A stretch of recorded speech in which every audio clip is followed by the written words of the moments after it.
नाज़रीन, रियासत तेलंगाना के ज़िले जगत्याल में इलेक्ट्रिक बाइक को चार्जिंग पे रखने से वो जलकर खाकिस्तर हो गई और उसमें अचानक ब्लास्ट हुआ। नाज़रीन, इलेक्ट्रिक बाइक ओनर का ये बयान है कि वो चार्जिंग के लिए 5 मिनट बाइक को इलेक्ट्रिक से चार्ज कर रहा था, जिसके चलते अचानक इलेक्ट्रिक बाइक में ब्लास्ट हुआ। और उन्होंने ये भी बयान में कहा है कि वो बाइक को ख़रीदे 1 महीना ही हुआ था, जहां पर 30% चार्जिंग रहने की वजह से वो बाइक को चार्ज कर रहा था, जहां पर ये हादसा पेश आया और बाइक में रखे 1 लाख रुपए भी जलकर खाकिस्तर हो गए। नाज़रीन, हम आपको याद दिला दें, इससे पहले भी कई दफ़ा ये सोशल मीडिया पर ये मंजर देखने को मिला है, जहां पर इलेक्ट्रिक बाइक में कई दफ़ा ब्लास्ट होते हुए नज़र आई है। अब ये मंजर जगत्याल का भी है, जहां पर ज़िले जगत्याल में इस तरीके की वाक़या पेश आया है। आइए देखें नाज़रीन, इनकलाब न्यूज़ ब्यूरो की जानिब से ये खुसूसी खबर हम आपको दिखा रहे हैं। इलेक्ट्रिक बाइक में ब्लास्ट होने की ये खबर हम आपको दिखा रहे हैं और साथ ही साथ बाइक ओनर का भी बयान हम आपको आगे सुनाने जा रहे हैं। मैं मोहम्मद हाजिली, आप देख रहे हैं नया इनकलाब न्यूज़।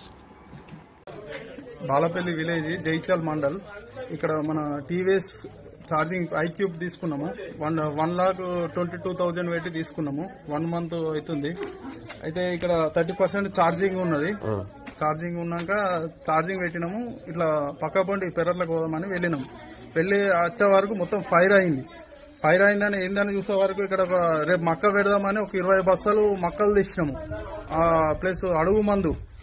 ట్రాక్టర్ సంబంధించిన మనకు హార్వెస్టర్ ఉంది ఆ టైర్లు కూడా దాని పక్కకు పక్క సైడ్ పెట్టినామన్నారు ఖాళీ స్థలం ఉందని చూడే వరకు మొత్తం ఫైర్ అయింది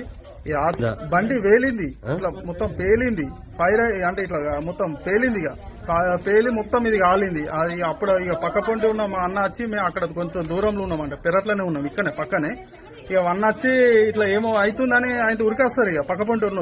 వాళ్ళు వచ్చి నాకు ఫోన్ చేశారు, అదే ఇట్లా మీ ఇంట్లో ఫైర్ అవుతుంది అంటే కాలిపోతుందిరా ఇల్లు అంతా అనే వరకు నేను ఏందిరా అని వచ్చే వరకు మొత్తం ఇట్లా అయింది ఈ సంఘటన జరిగింది. అందులో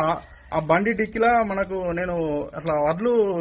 అంటే గవర్నమెంట్ కాకుండా రైస్ మిల్ లోనికి ఇచ్చిన అన్నట్టు రైస్ మిల్ వాళ్ళకి ఇస్తే వాళ్ళు మన 103 క్వింటాలు అయినాయి మనవి వాళ్ళు 1,90,000 ఒక 1,000 ఇచ్చారు 1,91,000